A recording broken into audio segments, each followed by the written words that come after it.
تمام ترکی حمد و ثنا، تعریف و توصیف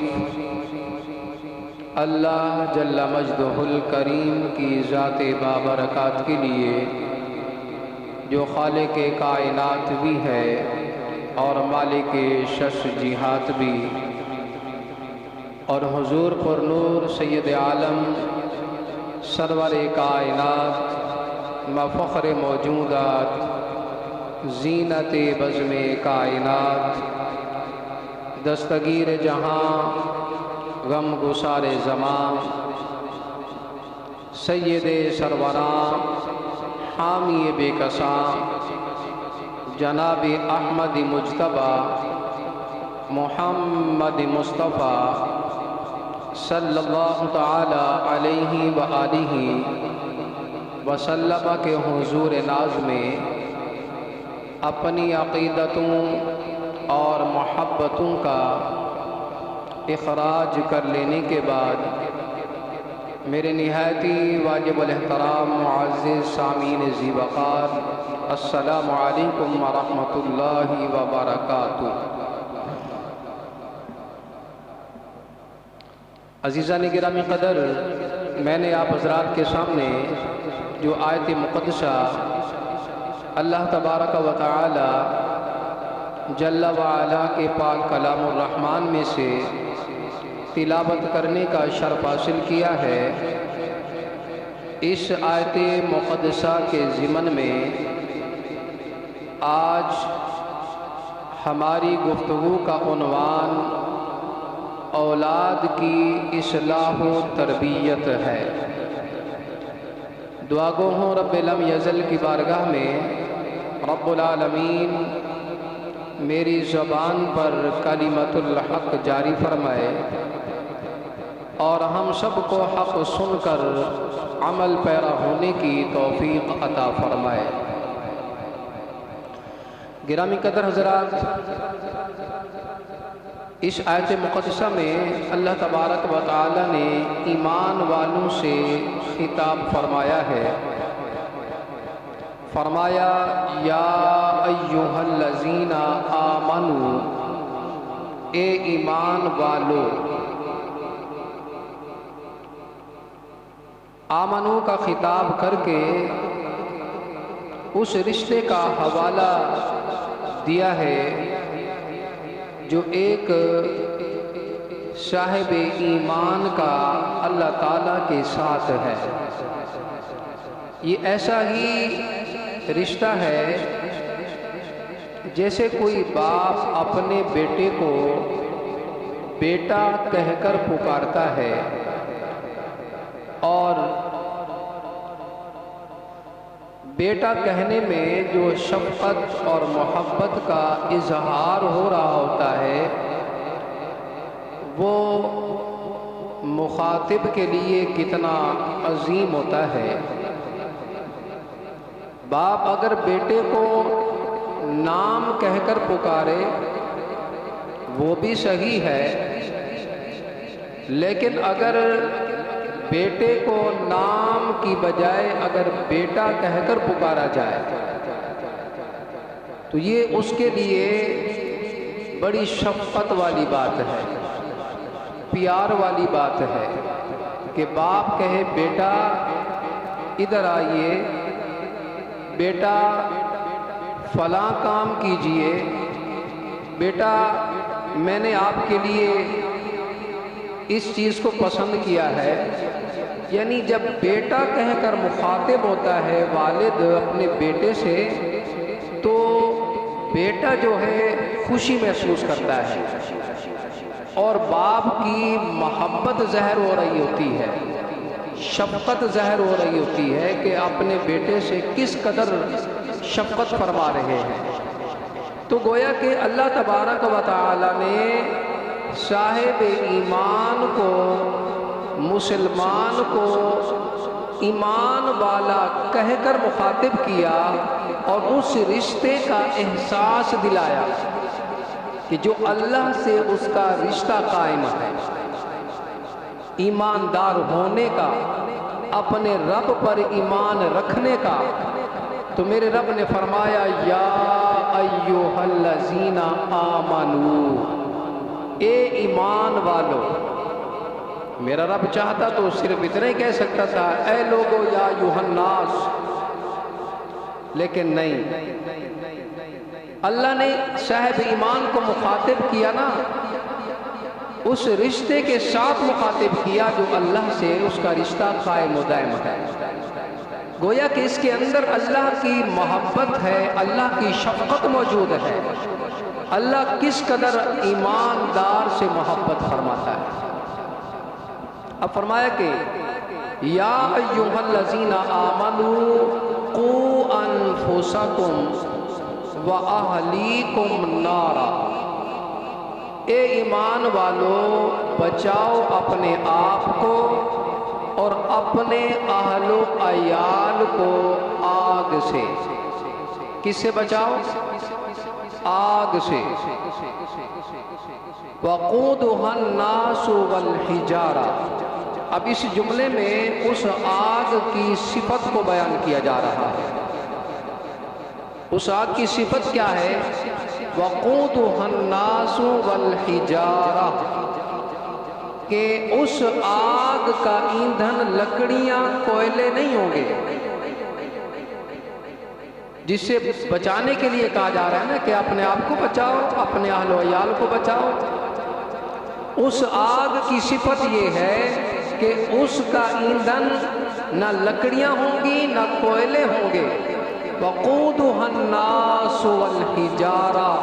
فرمایا اس کا ایندھن لوگ ہوں گے، انسان ہوں گے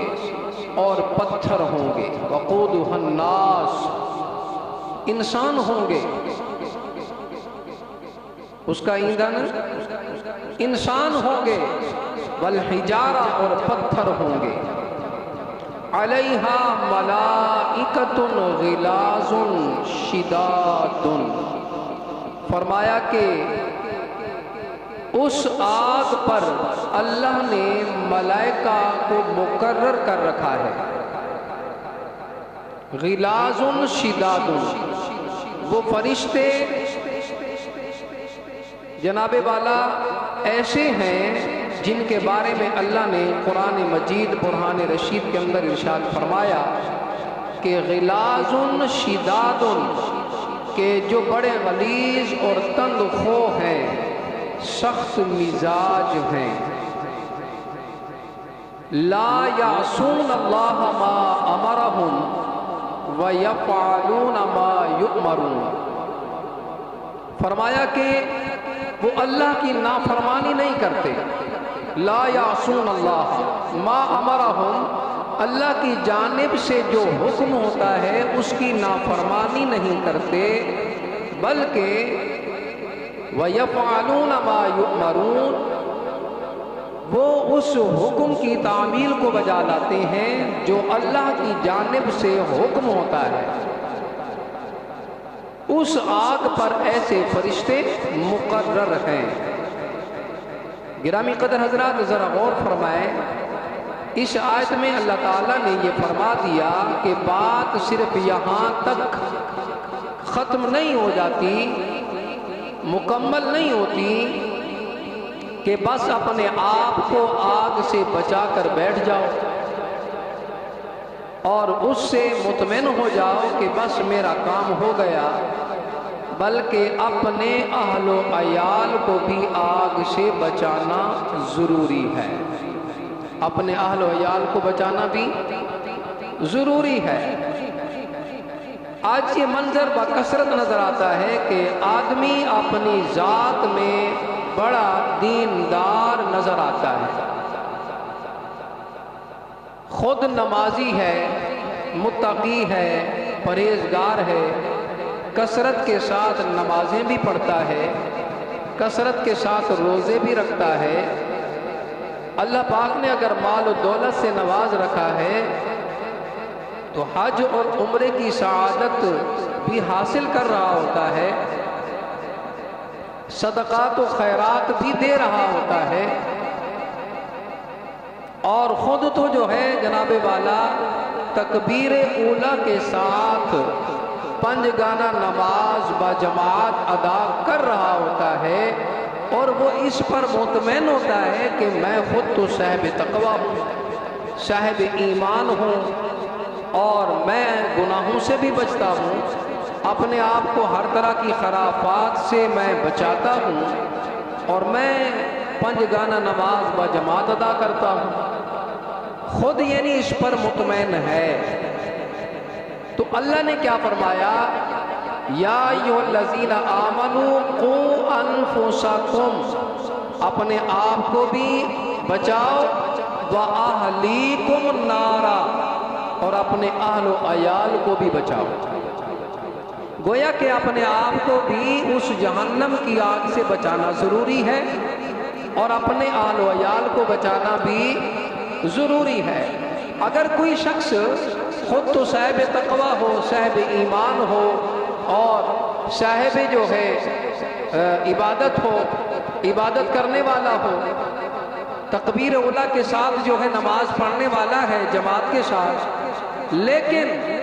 یاد رکھیے اگر وہ اپنے اہل و عیال کی تربیت نہیں کرتا، اہل و عیال کو گناہوں سے نہیں بچاتا، اہل و عیال کو نماز کی دعوت نہیں دیتا، اہل و عیال کو جو ہے جناب والا دین کی طرف نہیں بلاتا، دین کی طرف جو ہے ان کی تربیت نہیں کرتا اور دین سکھاتا نہیں ہے، اس کی بیوی گھر میں نماز نہیں پڑھتی، بچے نماز نہیں پڑھتے، دیگر جو اس کے جو ہے ماتحت ہیں، جتنے لوگ بھی ہیں اس کے ماتحت، وہ نماز نہیں پڑھتے، وہ دین پر قائم نہیں ہیں، وہ دین کی طرف نہیں آتے، وہ خود تو بڑا متقی و پرہیزگار ہے اور جناب والا وہ نماز کا پابند ہے، زکوٰۃ دینے کا پابند ہے، حج بھی کرتا ہے، صدقات و خیرات بھی کرتا ہے، دیگر سارے امور وہ بجا لا رہا ہے، لیکن اس کے ماتحت جتنے احباب ہیں ان کی کفالت کی ذمہ داری اس کے ذمہ ہے، وہ ان کو جو ہے تربیت نہیں کر رہا، ان کو دین کی طرف نہیں بلا رہا، نماز کے لیے ان کو نہیں کہتا، تو یاد رکھیے پھر اس کی بھی بخشش نہیں ہونی، اس کی بھی بخشش نہیں ہونی، اسے سوال کیا جائے گا، پوچھا جائے گا کہ آپ گھر کے سربراہ تھے، آپ ذرا بتائیں آپ کا نوجوان بیٹا تھا، سن بلوغت کو پہنچ گیا تھا، وہ نماز کے لیے نہیں جاتا تھا، اللہ نے جو فرائض عائد کیے ان کی پابندی نہیں کرتا تھا، تو بتائیے ذرا آپ کس قدر جو ہے اس کی تربیت کر کر آئے ہیں، آپ نے کیا ایکشن لیا ہے اس حوالے سے، سوال کیا جائے گا۔ تو آج اس بات کی طرف جو ہے بہت زیادہ توجہ کی ضرورت ہے، انسان جو ہے خود تو اپنے آپ کو جو ہے وہ نیک کر لے، متقی و پرہیزگار بن جائے، اور اولاد کو نہ سمجھائے، اولاد کی تربیت نہ کرے، تو بروز قیامت سوال کیا جائے گا۔ یہی وجہ ہے علماء کرام نے بیان فرمایا کہ اولاد کے حوالے سے جب بچہ 7 سال کا ہو جائے تو اس کو نماز کی ترغیب دلاؤ، نماز کی ترغیب دلاؤ، اور 7 سال تک جو ہے والدین اپنے جو ہے وہ گود سے ان کو جدا نہ کرے، جب 7 سال کا ہو جائے تو پھر بچے کا بستر علیحدہ کر دیا جائے، اور پھر 7 سال کے بعد نماز کی ترغیب دی جائے، جب بچہ 10 سال کی عمر کو پہنچ جائے تو اس کو نماز پڑھنے کا کہا جائے اور باقاعدہ نماز کے لیے لے جایا جائے، اگر وہ نماز نہ پڑھے تو پھر فرمایا کہ اس کو جو ہے زد و کوب کیا جائے، اس کی ضرورت کے تحت جو ہے مار پٹائی بھی کی جائے کہ نماز کیوں نہیں پڑھتا۔ پھر جب باقاعدہ سن بلوغت کو پہنچ جاتا ہے تو اب اس پر کڑی نظر رکھی جائے کہ آیا نماز پڑھتا ہے یا نہیں پڑھتا، ہر طرح سے دھیان رکھا جائے، یہ والدین کی ذمہ داری ہے. یہ تربیت اس انداز سے ہونی چاہیے